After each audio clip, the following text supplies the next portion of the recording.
আসসালামু আলাইকুম রহমতুল্লাহ।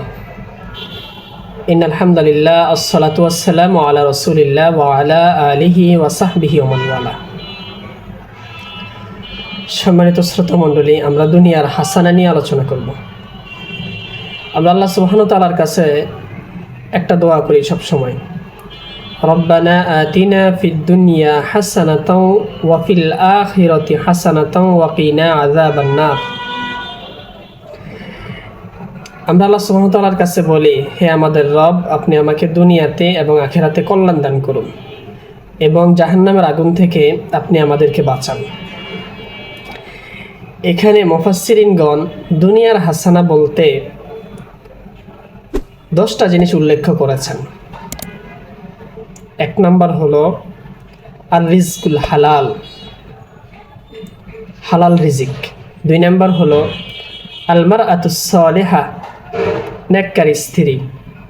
3 নম্বর হলো আয-যুররিয়াতুস সালিহা, নেককার সন্তান। 4 নম্বর হলো ইমামুন আদিলুন, ন্যায় বাদশাহ, অর্থাৎ যিনি ইনসাফ প্রতিষ্ঠা করেন এরকম বাদশাহ।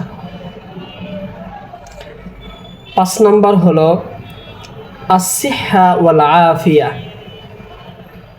সুস্বাস্থ্য।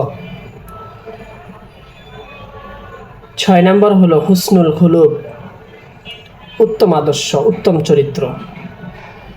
7 নম্বর হলো ইলমুন নাফিআ, উপকারী এলেম। 8 নম্বর হলো আল আমনু ওয়াসসিলমু, অর্থাৎ নিরাপত্তা। 9 নম্বর হলো আল ইজ্জা ওয়াল মাকান, সম্মান এবং মর্যাদা।